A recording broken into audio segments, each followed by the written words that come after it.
I was off the line of scrimmage as a linebacker, and I chased down Priest Holmes was in the backfield, and I was backside, and I ran, I hauled ass across the field, and I ended up catching Priest like right in the side of his head and knocked him out. Cold. He was out for like 2 commercial breaks. And 2 commercial breaks. I've never heard it measured that way. He was out for 2 commercial breaks. Commercial breaks.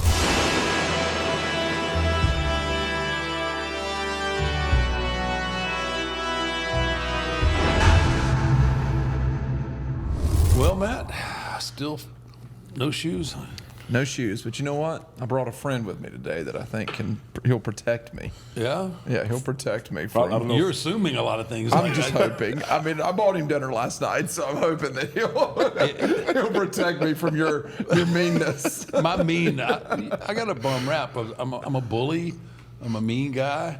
I'm a sweetheart, man. I'm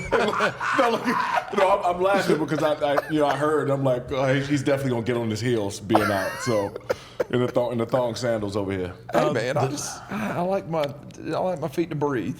A grown man should not wear those on TV. Don't worry about that. So I apologize. I apprite you coming and being on the show. Your mic. What is going on with your mic over there? What is going on with my mic? You got push your thing back down. Your mic done took Bluechew. It popped out. Hey man, come on. It's popped out. Man, we got. That's right. Lights out, baby. Yeah. Lights out. Shawne Merriman in the house. Yeah. So I got 4 guys. Yeah. Well, this is the origins of Lights Out. Yeah.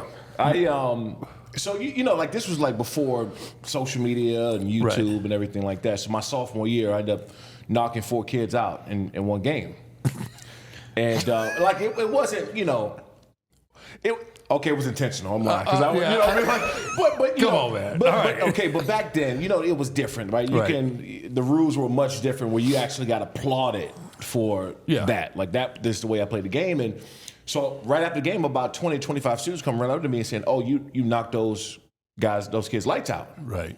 So I just looked at everybody. I'm like, yeah, you know, call me lights out.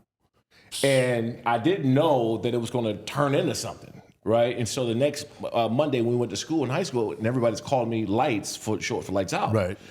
I went home and that day, and I begged my mom I ran home. She's in her room smoking cigarettes and shit. I'm moving the smoke around trying to see her. I said, "Hey, Mom, I want to get this lights out tattoo on my right forearm with his hands putting the light switch out." She said, looked at me. She said, "Boy, get the hell out the room." Is what she said. And I left the room. I'm like, my head tucked. I'm like pissed off now. Every day for 2 weeks, I went home. And finally, that last day, she let me get the lights out. She took me to get the lights out tattoo on my right forearm. Right on. But yeah.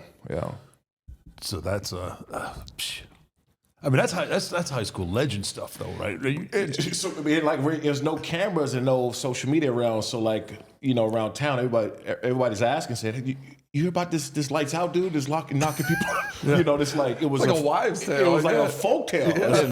Like it was a folk tale.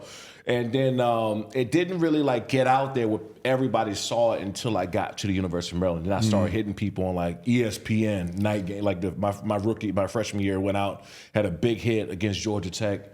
I got in the game and just clobbered the wide receiver coming across the middle. And everybody's like, "Oh, okay, yeah, that's the lights out dude." Yeah. Well, what a great nickname, man. It's the best. Yeah, Yeah. no doubt. Especially if you're knocking people out. That's that's awesome. And now it's gone on to you what is it? Your service. Yeah. So I got my Lights Out Sports streaming service that we just launched like almost 4 months ago now. So we got like 30 channels in there, like motocross, motorsports, and like TNA.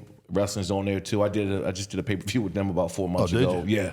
Knock anybody out. Oh yeah. Yeah. Oh, you saw it. Yeah. You got to tell him. Yeah. So I This is so good. I love these kind of stories. Yeah. So we launched TNA Wrestling on the app. So I reached out to the guys over at Anthem, who I did a deal with, and I said, man, we should do something big to launch TNA on a platform. And they said, yeah, we'll be in Vegas in a couple months. I said, well, I have to do the show, Right. So the whole goal was my boy AJ Francis, who played. Oh yeah, I know AJ. AJ, yeah, I know him real well. So he played football at the University of Maryland. Right. And the whole thing was I going to come there and kind of like help him out. You know, we kind of started off that we were going against each other. You know, so the crowd and everybody saw us like going back and forth. And then I ended up, distracting. The ref got distracted, turned around, I clotheslined the hell out of Joe Hendrick. And so I got this. Say his name. It got this big pop, and I won it because right now he's big. He's caught fire. I mean, he's really big right now. So I thought that would be a big thing. They liked it. They liked the idea, and the crowd it was a big pop. Right. That happened. And so that's how we kind of kicked it off. But we got 250 sports movies and documentaries there. We're on every major smart TV in the world. So like awesome. It's been cool. And then my MMA organization, Lights Out Extreme Fighting, which we're like kind of a feeder system to UFC. The UFC. We got a lot of guys going there left and right. I mean, every fight that we have, we got to fight every about 4 or 5 weeks. And we're getting guys looked at now by the UFC every single month. Yeah, that's awesome. Yeah, because guys, there's just not enough platforms for guys. You go from these independent little small things with no idea of how to handle yourself in front of a camera or anything else. Yeah. And most people don't realize that that's part of being able to market yourself. I mean, there's more to it than just being a great fighter. You got to be able to market yourself, and that gives guys. And you need a AAA or a D League or something like that, for a UFC or something. Kind of hone some of that stuff. Yeah. And then the thing is now, like with distribution and like everything, you can be big on your you don't have to be the UFC. Right. You can like people. NXT, when I was working down and doing stuff, NXT is big. People don't know how big NXT, like outside of wrestling, but like NXT is huge in the world. And so we kind of look at ourselves like that, and we're the most distributed regional promotion in the world. Wow. We're on most of the major streaming services, and outside of it being live on my own, but we're in Fubo and Bally's and Amazon Freevee, MSG, Pluto, BN Sport. We're everywhere. Oh man, that's great. And so it's a fun. I've always wanted to do this though.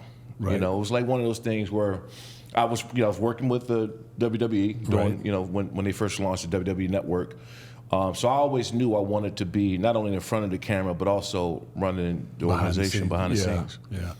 Yeah. I was kind of curious. I always kind of find it strange, like when somebody comes from like a different genre of sports and everything, and think about getting into the wrestling business, and not because they can't do it, because obviously you can't. That's not the aspect of it. But I don't think a lot of people. It's not as glamorous as what. It's a grind, and I'm glad that you're here, because I want to get your perspective on it, because I always like, man, there's not a lot of charters. There's not you're responsible for your meals. You're responsible travel, for everything. Yeah. And it's funny because a lot of times it's like, what? I got to do what? Now I got to work and I got to learn this, and then I got to go out and apply it, and then I got to do what? I'm responsible for my red car. I got to get to this place. And it's not like you're like coming out of college. Like for you, coming out of a successful NFL career. So how the whole thing happened was WWE came to San Diego. This is my first stint. It came to San Diego. I think it was the One Night Stand. Okay. I think it was one night stand. And so it was in San Diego. I was playing for the Chargers at the time, so they thought it would be a big deal to be a part of the show. Which I did, and it got like crazy like reaction to everything. It was a big piece. And I think like CM Punk like hand me the stick, the bamboo stick, and I swatted at Guerrero. And I think who else is there? Cena. Like it was a big deal. Yeah. And so that's when I started to talk to Paul and the team over there. Over at WWE, and so we always had it planned that I was going to at some point in time transition into the business. It was more like, okay, when are you ready to retire? Like what's going on next? And then, I just signed a deal with NFL Network to do broadcasting when I got done. So the whole goal was to being halfway with NFL Network in LA, shooting that, and then going down to the Performance Center. Right. So splitting time back and forth. But then what happened was I went down there and I kind of saw everything, and I wasn't everything you just said. I already knew, right? Like I knew the grind. It wasn't like I came in, my chest was poked out, and I'm Shawne. Like no, I knew I had to kind of roll my sleeves back up and become like a rookie, in a way again. Like I was ready to put in, kind of that work, and so I went down there and in Orlando, the Performance Center, and I was watching everybody kind of do their promos. It's on in NXT. Mm-hmm. They were all down there doing the promos, and it was just me and my publicist, and I'm sitting back there for like, I had to work out earlier, which Billy Gunn was my ring coach. I had, it was Regal was there, JBL, and then on the promo side, it was Dusty. Yep. And so, and by the way, like everything that was happening, I knew like what I was in for. I was already mindset. I'm going in. This is what I wanted to do. So all the talent, they were doing the promos. Right. And so I'm sitting back there for 2 hours. So I tapped my publicist and I said, "Hey, you let's go. Let's leave." Right as I'm about to stand up, Dusty said, "I know you didn't believe I was going to do this, but 56, bring your ass on down here." Right? And so 56. Come on, man. 56. Let me see what you got, baby. Yeah, that's and so like what do? You right there on the spot, and then all the other talent and everybody there is in a spot. I would say about 50, or close to it, maybe 40. And so I got about 30. I got about 30 seconds from the back of that room to walk to the front to figure out what you're gonna what I'm gonna do. So, but what I did was I had so much material from everybody else because I watched everybody else do theirs. And so I just remember that. So by the time I got to the front, I just started ripping on everybody who did their promos. And so I did that. And then when I got done, JBL, he walks up to me, he said, "Shawne, for somebody that's never done this before, that's the best I've ever seen." From JBL. And so I didn't really know what that meant at the time. I didn't know JBL enough to know if he was blowing smoke or just not trying to make me feel bad. I gotta know. I just okay, I appreciate it. But later on I found out that he was the one. He would be the one to tell me that it was dog shit if it was. Yeah, it would have. And so that's when the talks and stuff really picked up. Mm-hmm. And so when I was working out, they tried to put me through the damn ringer. It was an hour of straight bump, ropes, and it was not rolled. It was nonstop for an hour. And I'm in shape now, and I was really in shape then, but it's a different kind of training. And I was telling him, I said, people don't understand under those ropes, it's metal, it's steel. Yeah. And so that's the worst part. This is the worst, and you almost in a sense have to build up a callus. Mm-hmm. You almost in a sense got to build up a callus because my rib cage was bloodshot red. Yep. I couldn't lift my damn arms up by the time I was done. But it was, man, I was all in. I was all in. I think that two things why I think that it didn't really. I came in. I hosted WrestleMania. That was in New Orleans. And the next day I came and worked on, which was one of the best experiences of my life ever. And I'm talking about football included, like just being there. And I was up there with Booker T, Shawn Michaels, and then McFoley. Mm-hmm. And so I'm sitting up there, and it's kind of a surreal moment for me because obviously, I'm still a fan, and I'm still a fan no matter what. And I got my earpieces in, and they brought out Hulk Hogan first, and I'm peeking back, right? Because that's the fan is still there. I still want to see it. I want to watch. Then I heard the broken glass. Then Stone Cold, Steve Austin came out, and so now I'm peeking. I'm live on TV, and I'm peeking my ass off. I'm like, and then finally they brought. Now all I heard is, "If you smell," and they brought The Rock out, and I said, "Okay, fuck this." Right? I'm watching. That was it. That was my caller right there. And I don't give a shit what they say to me at this point because I'm watching. I'm not missing. I got a great seat. I got the best seat in the house. I can see everything. And so anyway, it was great. It was one of the best times I had. I talked to Stephanie McMahon, talked to Paul after. I spent some time with Vince around that same period of time too. And it was going to go through, and everything got down to the point where it was like, okay, what about this whole lights out thing? And that's when. Oh, they wanted the rights to it. Yeah. They want to. In that era, they want to own everything. And see, you know, I mean, I've been called lights out since I was 16 years old, and I bought when I first got my first paycheck by the Chargers in the NFL. I bought the naming rights to Lights Out. Yeah, that's smart. You know, and so because I wanted to own it, so I had it, and you know, I was probably more closer to the people on the business side, the licensing side, and everything else, even more than I was the talent, because I knew where the money was. Yeah. You know, in the licensing, in the stores, the buyers, the everything. You know, and so that was a big part. Like I know the power of WWE. I know that, you know, globally, and so I was all in. So I think it was that, and then too, the WWE Network didn't do so well when it first launched. It took a while for it to get going. before it got off, and so I think they ended up letting go like 9 or 10% of staff, and it was just a mess. And so we just never picked up. But it was always like a real good like relationship with them. Even still now, you know, I'll see Paul and I'll see some of the guys on that side. I'll walk up to him and give him a big hug and go. We'll talk every time we see each other. So we got a really good relationship.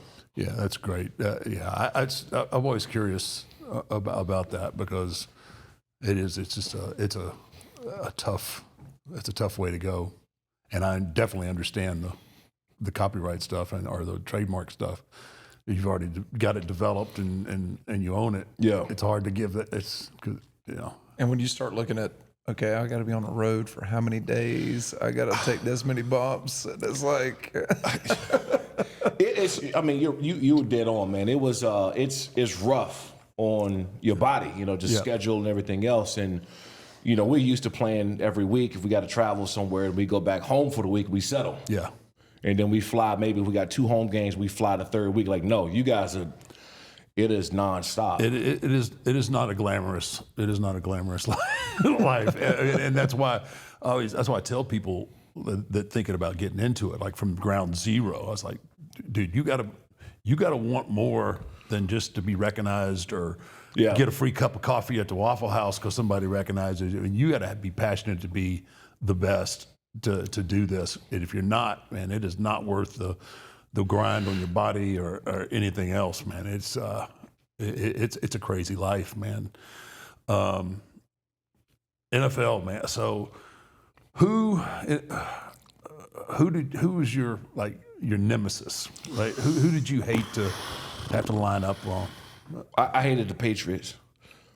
I mean, everybody hated the Patriots. Unless you're from New England, everybody hates the Patriots. I think the whole country hated the Patriots, especially during that time frame. That 20-year run, they were the most hated team in football because of just how good they were. And even the time they came in, I thought we were a better team. Like I think it was 07, 08, they went undefeated. Was it one of the years they were close to undefeated or something like that? In the Super Bowl. Right? To the Giants, I thought we were a better team then. You know, we were stacked, and that 06 team we had with the Chargers was one of the best teams ever assembled, ever. Was that Rivers? That was Rivers at quarterback, LT, Antonio Gates, Lorenzo Neal at fullback, Jamal. I mean, we were loaded across the. Antonio Cromartie, I think, did he come in yet? At corner. You know, Antonio Quentin Jam on the other. I mean, we were loaded. Yeah. And they just found a way to beat us, man. And that part to me, I look back on it now, and it was like the brilliance and the resilience and competitiveness of Tom Brady. You get what I'm saying? Like honestly wouldn't. There's nothing about Tom. If somebody asked me right now who I would start a team out with, it would be, I would say Peyton Manning. Right. Like that. But just playing them both, I would want to start a team out with Peyton Manning because he had the better intangibles. You know. Right. Stronger arm, probably even more mobile. Like they called him a general, right? He was that. But Tom had this competitive side to him that he just wouldn't lose. And I look back on it now, that it made me put him even higher now. Right. Because you realize, man, he didn't have those intangibles of some of these like great quarterbacks and strong. He just found ways to win, and that was. And you can't study that on game tape. And you can't, man, because it's like he got 1:34 left in the fourth quarter, and they drive down the field. You don't want to feel that way in the game, but you're like, this is about to. Yeah, he about to do it. Yeah, right? do us again. You know, Yeah. I got PTSD now. Like even when people play, like my boys or somebody I know, I'll just text them like he's about to do this again. You know, it's coming, and you can't do nothing about it. How did you prepare for guys like the Peytons and the Tom Bradys? You know, so a long time ago, I was told when I was in high school, if you want to be mentioned up there with the greats, you have to have these great games against the great players. Mark, Yes, sir. our great sponsor here, Artisan Grange. We've talked about them for a while now. These guys got a little CBD pouch, 5 milligrams, great flavors. Which flavor is this? This is the wintergreen. So if you're trying to come off dip or anything like that, you gotta have to cut. These are brand new cans. Artisan Grange help you out. Ooh, look at you with your knife. I've seen you sitting over there with that today. I thought I might need it. Artisan Grange is a company started when a group of former tobacco dippers wanted a dip alternative that actually tasted like tobacco. So they decided to make one on one condition. It supports American farmers. No matter what your taste, hemp dip satisfies without tobacco, nicotine, or fake fillers. Each pouch contains 5 milligrams of full spectrum CBD from the hemp. The community of hemp dippers who have switched from tobacco and other alternatives is a proud group of dippers who have pride in dipping as a simple pleasure again. One you can do because you want to, not because you have to, and supporting the American tradition of farm quality. So, thank you, Artisan Grange, for sending us some of this product. You gotten in there yet? I can't get in. What is? Man. You can tell you're from the West Coast over here in Texas. The West Coast. The Southwest Coast. It smells good. Smells like a wintergreen. Did you get one?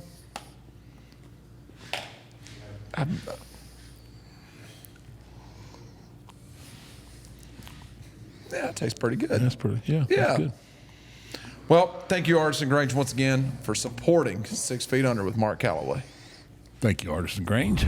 You know, it's easy to go out and get a couple sacks against the Raiders and teams that wasn't that good. Right.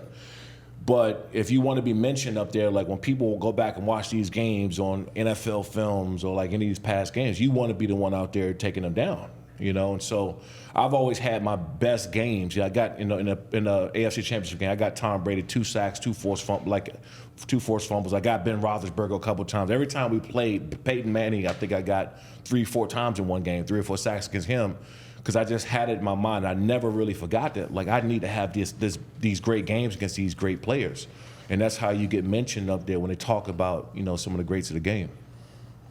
Wow. Lining up across that and just, I don't know, man. I couldn't imagine you're on the field and you're looking across that line and you see those guys. Yeah. And I mean, you've just got to, yourself, I mean, it's a little, it's got to be intimidating a little bit. I'll tell you, and I'm saying this shit down. I wouldn't tell nobody else, but I can say it now because I'm done.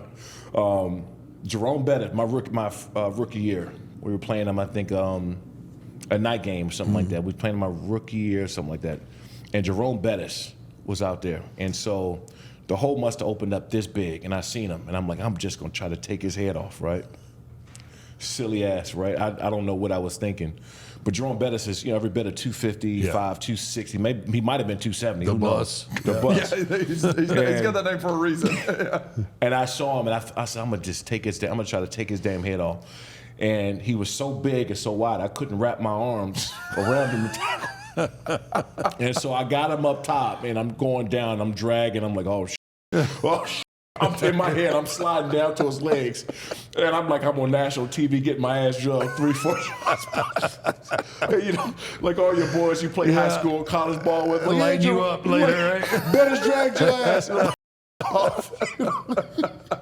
That was my welcome to the NFL moment, man. I'm like, I can say, I never really said that, but I can say it now because I was like, man, it's open field. I got my chance on national TV. I'm gonna light Jerome Bettis' ass up, and I couldn't have been more wrong. It was so bad. It was bad. My God! But you learned something. I did. You learned something, didn't you?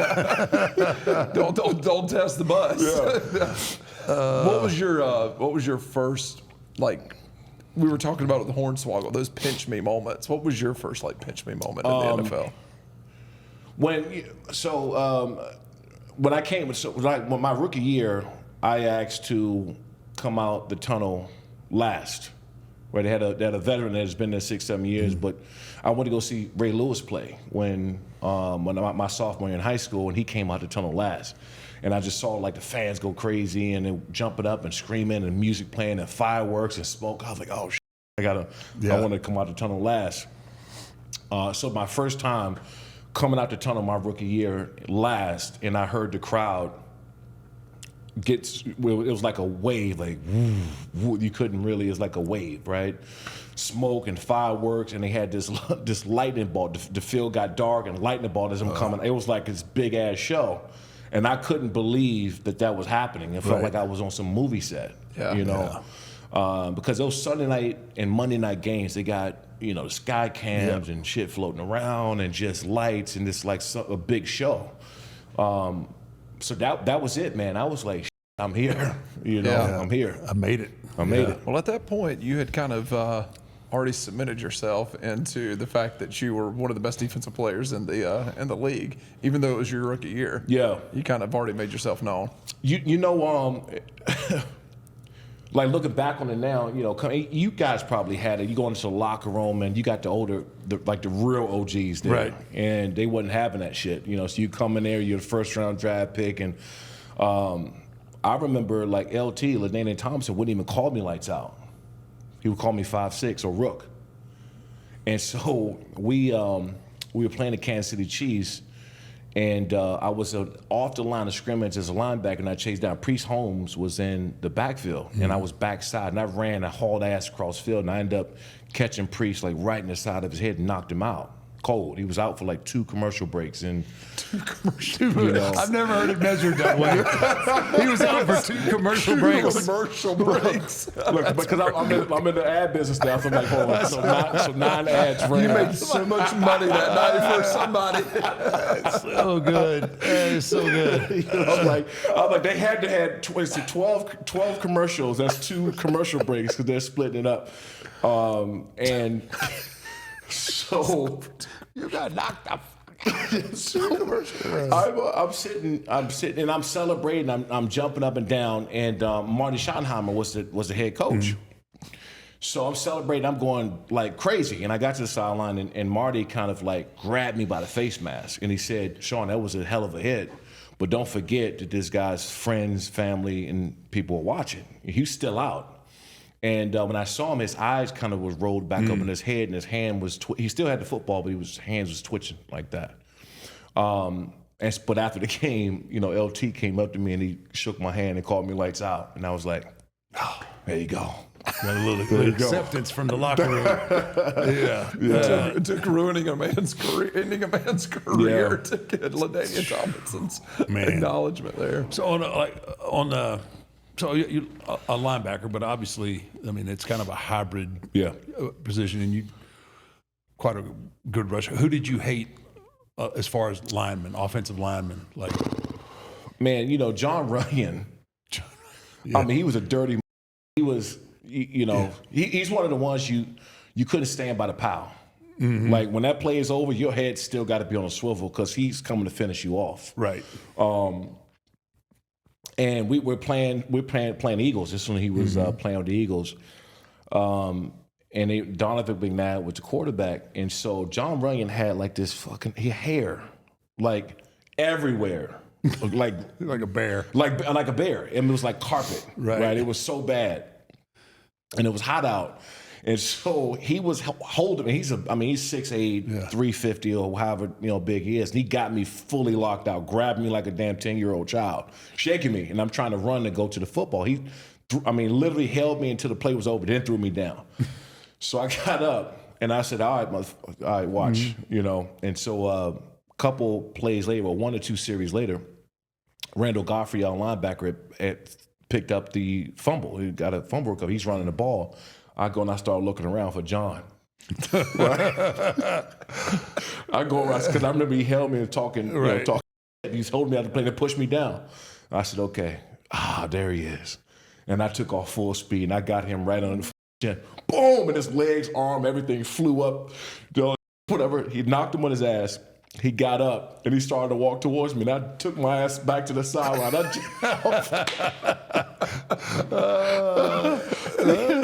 You gotta learn those lessons.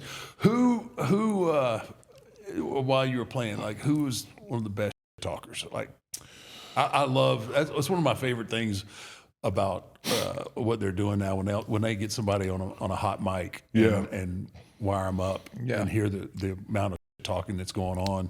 So Chad Ochocinco, he never shut up. He never stopped. It was almost like a gift that he had, where it's like you got to get tired at some point during the game. Like you got to be exhausted enough where you can't talk. He never stopped. He never stopped talking. In fact, I put out, this is like the old videos, and it's out there somewhere, but he said something to me on this, like, social media. Twitter just came out. And I basically told him that I was going to choke him when I seen him in the game. And it went, this like beginning of the viral stage and all this stuff. And it was part of the game where he took a reverse and he ran to the side of the field. It's just me and him over there. And all I see is like gold teeth in his eyes, right? And I'm like, I'm going to get a chance to knock his ass. I'm going to finally get Chad, right? Because he never stopped talking. That's like my one chance to get him. He took and reversed the damn field back on the other side, all the way, and scored. And all I just saw was gold teeth, white eyes, and cleats, the back of his shiny cleats. And I said, God damn. But I wanted to get him so bad because he never stopped talking. I think people forget about how good he really was. He was so good, man. Yeah. I saw a clip of him, and he had a free shot. He was blocking, and he was going to block on Ray Lewis. Yeah. And he cheap shots Ray Lewis, and he took a. Ray knocked him on his ass. He didn't even see it coming, and he knocked.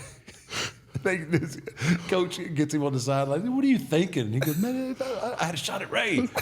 What happened? He knocked me down. I was just like, man, of all the people you're going to try and take a cheap shot on, I don't think that's the guy you want to take one. Ocho did so much stuff that people they forget about, like him kicking the extra points and stuff like that, and the games and everything. Putting the gold jacket on. Oh, the future Hall of Famer. I think for me personally, like even back when I was playing, I think that was the funnest time of football. Yeah. I mean, I used to leave my own games we got done. I would try to rush home so I can see what Chad did. Right. T.O. and Steve Smith, because they had this thing where they were battling back and forth every week. They was using the pylons and dance contests, using props. It was a show. Yeah. And so I don't care how that game finished up. I was rushing home to see those highlights, to see what they did. You know, it's like the fun part of football. I think it's good. I think it's good for the game. Yeah, just to be able to have that aspect of it. You know. Yeah. They always trying to stop people from having fun, I think. But which one was it?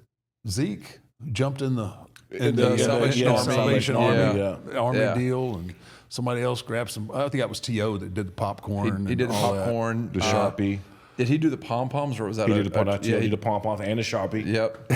And then that's confidence, right? You figure I'm gonna score, and I'm gonna write my name on the camera. So to have the Sharpie on you is like, damn, that's pretty confident. I feel like the first person that really got Joe Horn the first person had the phone. Yeah, and he had the cell phone sitting in the goalpost. Yeah. And that was kind of the first person that brought in some props onto the field. I feel like yeah, I mean he was actually, and then somebody redid it after him for the Saints. I forgot what the other wide receiver ended up doing it at some point. And then T.O. just started taking it to another level, though. I mean, shoot. I mean, they had the helicopters when he was out. Remember when he was out? He had the helicopters doing the abs and crunches out the driveway. Dude, that was I mean, being a former player, and I'm playing at that time. Right. It was like great. I wanted to see it, so I can only imagine if fans out watching that like that was cool. Could you imagine a guy like T.O. though in wrestling with his type of personality? Yeah, I mean, that's what it's all about, man. Yeah. Making a connection. Yeah, it's easy. You got to love you, you got to hate you. And however you're going to evoke that emotion from somebody, I think there's just certain natural people that have that, Conor McGregor, and it's that marketing ability that. I feel like him and Ocho would have been amazing in WWE though. Yeah, until you told him I had to travel 250 plus days. Yeah, they're like, screw that. No, the hell with that, man. Yeah. But I think just their characters Oh, though, yeah, would have been yeah. just amazing Yeah. though. Yeah, they could have made so much money just doing. But they with the WWE they did start going after more athletes, more football players especially. Yeah, this past year, of course, obviously they had the big combine in Indianapolis, but the Big 12 held a combine in Dallas, and actually went there, talked to some of the guys like, hey, not everybody's going to make it. I hope everybody does make a team, but not everybody's going to make it, and there's other options out there. So we're already hitting people up trying to get them into our system. So. I think so I know, obviously the travel days and that people, you can't really get used to that until you do it. Like you can tell somebody like, oh, you're going to travel 200 and some odd days, but you don't know until you do it. But I think with football players especially, we're really already conditioned to that discipline to show up every day on time, be there, work hard, get coached, take coach. Like it's in us already to do it, and that's why we would excel doing it. Now I think the other side of that is depending on where you at in your career to kind of be open to rolling your sleeves back up and working again. Yeah. Because that's a whole different, some people don't have that in them to do depending on where. That's why I said Ocho and T.O., these guys wouldn't last. Yeah. Because, you already made a ton of money. Yep. You already been put up here. You got, in the NFL, they treat us great. You got all the best hotels. They send you cars and charter buses and charter planes. And I was like, no, it ain't like that over there. You gotta get back to the basics. Yeah, and that's tough, especially. And it's true what you said about being disciplined. I mean, I think it starts the guys that get drafted D1 schools. It starts there. It's just a different kind of athlete, and then to go from there to the league, or to make it to that top echelon level, man. That's just a people I don't think realize the discipline that you have to have a career like you had, just to make it. I think to start with, but then to have a career like you had. That's this next level commitment, and it's not all talent. I mean, there is that you have to have that discipline to be able to eat the way you're supposed to eat, train the way you're supposed to be trained. Like you said, take coaching. I don't think people really realize what it takes to be at that level. A lot of sacrifice. Yeah. There's and a lot then of once people you've done it, to your point, once you've done it and have excelled at it, to go back to.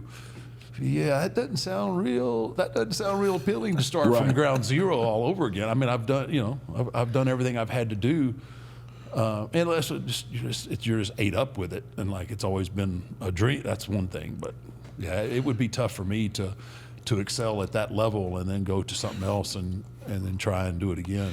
I think, and that's why I always, any one of these guys that kind of transition into something else and excel in that too, because when you do that, you almost in a sense you start back from the bottom. Right. Coming in the doors, I don't care, what you do on the football field. You walking in the doors to WWE and you going on that side, like you're walking into that locker room as a rookie. Yeah. Again, and you have to be open to getting coached, and just like. I was always constantly warned that, I'm going to have a couple people that won't like me because, you're walking in. I was about to say, you're not even you're looked at it even worse than a rookie sometimes in your situation if you walked in there, right? It's like, oh, look at this guy. Just because he had this great NFL career and everything, now he's going to come over here. I think it's different now. Well, right now, I think it's different more so than it was, during my heyday. Guys, it didn't matter what it was. Guys are always looking. And one, they didn't want anybody coming in and taking their spots. Yeah. And two, they didn't want people coming in from other, it's like, oh, this guy thinks he's going to come and do this and do that. Like, dude, it's NFL. I think you might be able to add a little something to what we got to do. Yeah. No, man, you got to come up. You got to come up this way. You got to do it this way. I think it's more. accessible now than ever. I think people are just like whatever it takes. But I think because the times have shifted now, where there's so much money involved, there's so much that, and even as football players, like the time has shifted with some of these guys now, where there's just all social media and everything is different. And back then, it was more like old school mentality. Oh, absolutely. It was very old school mentality. And that's when I first started coming around. It had to have been around 2005-ish, around there. I think when I went to my first Raw, I think I went to my first WrestleMania. I think it was in 05, 06, somewhere around there. And so I met a lot of the guys just indirectly anyway, because I was, they knew who I was, and I was a fan of everything that was kind of going on. So I just kind of was hanging around, some of them, working out with them during the off seasons and stuff like that. So I already kind of knew the ropes of what was going to happen when I walked in the door, how it was going to be portrayed by some guys, and like, hey, you got to, that guy's like when you training, you got to watch out because he might try to take your head off. Yeah. So it was almost like, and I was like, oh, I mean, it's the same thing. When you walk in the office, right? It's same thing. You got some linemen in there to see some rookie to say, I'm trying to toss this young rookie around. He's walking in, he made a ton of money. He's been in the league 10 years. You're already making more money than him. And they don't like that shit, So you got to come in and be ready to work, Yeah. You got to earn that acceptance from them old time and them OGs, man. Look. you didn't do that. I mean, no. So when I came in, not so much. Well, a little bit with WWE, but before that, like WCW, man, I was the bottom rung of the ladder there. I mean, I wasn't even on the ladder. I wasn't even on the bottom rung. I didn't even got to the ladder yet. But when I got to, by the time I got to WWF, and then I was fortunate that my character kind of took off pretty quickly. Yeah. And people realized like, we can't give him too much. It's like, damn, he's selling a couple of tickets for us, but but man, WCW, I was a little different. I was a little different game there because I went from like a small regional territory where I'm working in front of 200 people to now I'm in arenas and like trying to still figure it out, right? So yeah, and we had the same, like this is when hazing was okay. Yeah. Like we tied guys to gold poles, shaved off eyebrows and hair, and tied them up and throw them in the cold tub, ice tub, just all kind of shit. And I think around like 2010-ish is when it kind of. They come down from the top, right? Yeah. What would happen is you got some of the guys that if you tie me up, I'm going in there or make me go get some helmets or food or like I don't care. Like right. I don't. It's part of the process. It's part of the process. But you got some guys it's not tough. Yeah. Like they can't take it, and that's when it got bigger and everything kind of. You can do that to me all day long. What I wouldn't want is I keep hearing these stories about these guys. They'll go out to dinner. And the rookie have to pick up the tab. Oh, that was me. I still hold the record right now. I still hold the record. Have you heard about these? Oh yeah. What's the record then? I had it. So when you're a rookie, first round draft pick, you have to take out. Our rule was you had to take out the team if you're 4 years and up. So 4 years, you make you vested. 4 years and up, you got to take out everybody. So. We went to a place in Del Mar in San Diego. Mind you, I'm 21 years. I don't know shit, right? I don't. I'm like, all right, what's the dinner? You just got a big paycheck. Yeah, it's just like whatever, dude. I got my black card. I don't care, right? And so I'm in my head. I'm thinking like this dinner can't be more than like $5,000 or $7,000. Like, what are they gonna order? Is this food, right? So I have no idea. I'm thinking like, okay, if it got crazy at 10, like, okay, I'll just pay off and whatever, right? So we're sitting there, and this is a nice restaurant in Del Mar called Papa Moose Grill. It's like one of the nicest places. Right. So we go in there, and everybody started piling. Drew Brees is in there, and like Lorenzo and all the older guys. And so I'm like, yeah, just go ahead and, get get whatever. And I'm over there sitting with Antonio Gates, and they order these bottles. And I'm like, okay, what are these bottles? And I'm sitting there drinking, and I look at the front, and it said Louis the 13th. Well, so, we all had a couple shots of it. Me, Jamal Williams, our D tackle, and Antonio Gates. We all had, a couple shots or whatever. The bottle's empty now.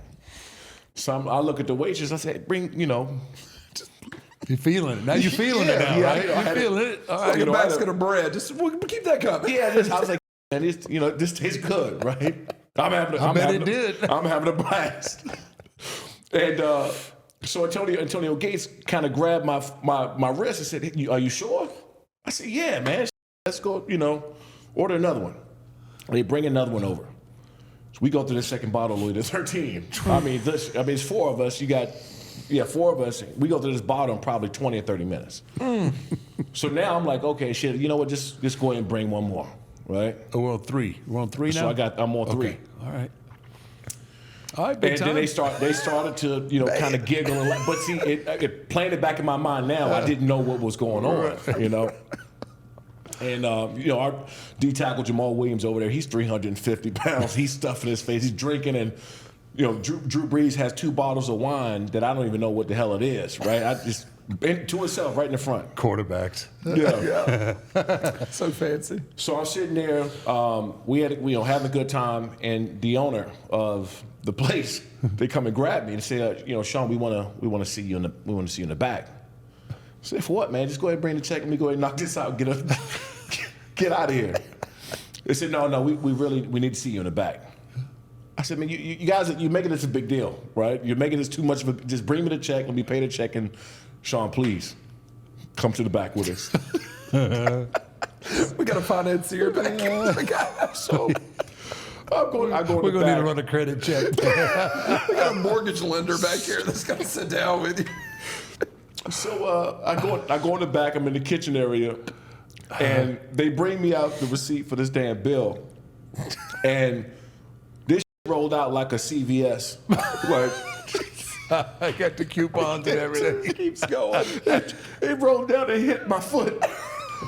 Man, it hit my foot. And I knew it was all bad. Right? I knew it was all bad. I knew this bad. I knew it was bad. I didn't want to look. And so, I'm lifting up the receipt. I mean, it's dragging like right next to my ankle. So I'm lifting it up, and I saw, and it was like $32,322. And my heart sank to my ass, dude. I mean, my just dropped, and I felt I was nauseous. Bet you were. Yeah. So I had that quick sober up moment. Something happened. You just sober up real quick, and I'm looking at this bill, and my heart is dropping. I'm dizzy almost. I said, I'm gonna pass out. I'm 21 years old. I've never seen nothing this big before in my life, and it was so bad. When it's bad when you start arguing about little shit on there. Man, I didn't order 3 Cokes. Who ordered that Diet Coke? Yeah. So I'm arguing with the owner about this damn asparagus. $14 for asparagus? Who ordered for that? You don't charge it. I said, man, I don't even eat asparagus. Who eats this? Man, and I'm just totally sick. And you start asking for a military discount. Oh, man. You got the AARP. So I got my black card. I don't want to give them my card. I want to work something out for later on. I'm like, we got to fix this. Right? Signing. Something. I'm going to put this shit on layaway. Something, right? I want to pay. So it was the one time that I was hoping that my decline. I was begging for it to decline. Please decline. So I handed my black card, and they take it in the back. I'm like, please decline, so I can come and work something out later on, some big discount or something. That went through. They never called me. Oh. They just went right through. They never called, because I was going to tell them it's fraud. I was like, somebody sold my and they feeding all of Del Mar right now. I don't think you know how black cards work. Oh my God! At that time. Great, man. I could. It was 32,000. This is how athletes go broke, right here. No, financially I wasn't broke. My spirit was broken, man. I was in bad shape. I didn't want to talk to none of their ass for about a week. You know, I was. They all knew. They all knew. I walked past everybody for a week. You couldn't talk to me. Oh my But God. ultimately, man, it was you know what? It was one of those things. And after that, they canceled. They stopped doing that. You know, so it was like the whole draft was split like a way smaller bill. So they stopped that. So that's why I still hold the record. Unfortunately, you know. I think This is Des another Bryant- record, brother. You got another record. Oh, Yeah, man. I mean that's your stats. Yeah, you don't get that on Wikipedia. You didn't get that though. on your card, a little asterisk at the bottom. Biggest team dinner bill. I mean, I'm impressed with the sacks and the tackles and all that, but yeah. it's the team dinner bill. God, sickening. That's got to be. It was sickening. That hurts bro. the heart right there. That did sting a little bit. What do you mean? You know, you're like, you know, at the time I was one of the young, if not the youngest drafted player ever. You know, I was drafted at 20, and I turned 21 that season. And so at that time, I had no real big. I had my house and stuff like that. Right. You know, I got a house, but you didn't spend anything like that on food or Right. drinks. I mean, Yeah. that was like over the top. So Tangible thing, not a meal. It's Yeah. not- See, I'm okay with spending that much on a meal because I like eating. But you know, yeah, you got a kind of company credit card. That's a different. That's a it makes it different. a little bit easier. That's a little easier than having to break out your own black card, Yeah, man. when it's your own. Oh man! So Shawne, I know that you know, kind of like doing this with other athletes or other celebrities or whatever when they come on the show. I'm going to let you be a fan, okay? Let you have the opportunity to ask whatever questions you want to the Undertaker right now. I this. You know what is like? I like hearing the oldest stories Right. with you know different stuff, and I think like at those times, like for me, you know, football changed, Right. right? Like football at a certain period of time, like you changed the pay scale changed, everything, you know, started to change. Even when I went down to Orlando, they was just talking about like the training facilities, no training staff, like. At what point, man, did like this whole thing kind of change? Because I've watched every single like documentary. I've watched every DJ The Rock has this thing. Would they have the Yeah, that's a great question, and it's changed in my run, like breaking into the business. When I broke into the business, you had to go find somebody that would train you first. And you would hope, like, I had to find this out the hard way. The first guy that I got to train me basically just stole my money and then went to a different territory. And, you know, I'm out whatever money that I'd give him. So it's just like in I would imagine in NFL, I think guaranteed money. That's Yep.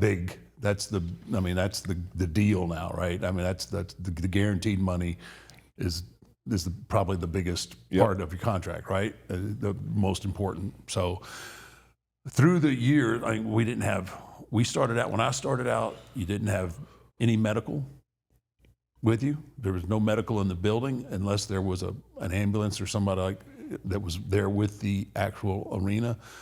So all of this has happened within the last 34, actually probably the last 20 years. Where we've got our own system where, you know, we get athletes in there and we get them started in our program from ground zero, right? Because a lot of times guys have worked in independence and everywhere else. They've got to they got to relearn into our system and the way that we do things. So from when I started to where we're at now, it's a completely different. The way it's perceived is different. The magnitude of the events are different. Sponsors are different. I mean, it's just all of this has happened within, I think, the last 20 years. I think we now are on the same level or are close to the NFL, 100%. Major League Baseball, NBA, all the major sports groups and entertainment, different entertainment genres. I mean, I think we are finally on that level where we're not considered, you know, kind of like a sideshow circus kind of deal. It's and it's good. I mean, it's good to know that I was part of that development of that system, and guys are being, the process to get into the PC is difficult, Right. And it's made so. I mean, because we want the very best, just like the NFL wants the very best college players. It's kind of the same system, but in the last 20 years, we've really turned the page from the kind of the sideshow deal to a major entertainment genre. Of my short time there, you got a chance to see stuff on a bigger scale, and not just like what everybody see on a production, right? With people watching at home, or when it's showtime, when everybody's in the crowd. I got a chance to see the setup, Right. The move in, the move out. I mean, everything. Who did what and what departments. You had the license department over here. You had the production team over here. You had the marketing team over here. Like these, so you've seen it on a big scale, and that to me was invaluable. I don't think you can put a dollar amount on me being able to see that, and see how those things work. And even now, just on seeing how things operate and who should be doing what, because you don't know. Like we don't, where I come from, people didn't run a big. I didn't know anybody growing up that ran a big organization and was on TV and production and all this other stuff. And so to see that, it was like somebody wrote me a check for $100 million, because you see everything that happens behind the scenes and who's doing what. Yeah, and I don't think people realize what goes into a house show, much less a pay-per-view. Yeah, pay-per-view is crazy, next level. Yeah. I mean, like for Philadelphia, I mean, they did like the time lapse or whatever. I mean, they're there for the whole week, just setting it all up. getting everything set up. Yeah. And I mean, to be that coordination and the trust you have to have for your team and for your executives and everything else, that's a lot, man. There's a lot that goes into a WWE show. And it's crazy because it's live. So what I didn't know, one thing I did learn is that somebody can be there that night and may not go on. Oh yeah. Depending on. Oh yeah. So I had people that I knew that was pissed off, and that night they got ready, and just never got a chance to go up. And I said, what do you mean? How do you not go up? And you got to remember this live TV, and you got a time slot that you have to hit, and if somebody takes too long, something's got to get cut. Right. So, yeah, it happens quite a bit. Seconds turn into minutes, and you know that 5 or 10 minute match that was supposed to happen all of a sudden has been eaten up. That's the only good thing about like really going on early is at least you're gonna get your shit in. Like, but you're at the end of the night, you feel like, man, they went over about 10 minutes. I'm gonna cut this shit a little As short. long as you know your book ending, Yeah. if you're on that front or back end, you know you're gonna get your time, man. The last match is gonna get their time. Yeah. But there's something in the middle that's gonna get cut. So yeah, and that sucks. It does, especially on the big shows. That really does suck a lot to because you work all year long for a WrestleMania to be on that card. Yeah, especially those pay-per-views. Yeah. Well, Shawne, I know you got to get to the airport, man. So before you go, love doing Mount Rushmores. Yeah. I want to hear 2 different ones from you, okay? I want your Mount Rushmore of wrestlers, and I'd love to hear your Mount Rushmore of NFL defenders. Yeah. Okay. Defensive players. Well, he's up, for sure. You don't have to do that. No, I'm not. No. We look. He's Let him. It's his Rushmore. It's his Rushmore. Hold on, let me tell you, you should be on your Mount Rushmore. Yeah. No, look. I told him that the other day too. And when you just think about it, it's like, I put people and I do this in football too. The people that go on a Mount Rushmore are the ones that if you don't even watch the sport, you know who they are. Well, that's good. I always looked at Mount Rushmore because you have certain like people, athletes, entertainers, whoever, just transcend where you don't even watch that sport or that genre and you know who they are. Yeah. They just outside of playing ability or entertainment side, you just know who they are. Yeah. So obviously, Taker's up there. Stone Cold, I think, is up there for me. The Rock.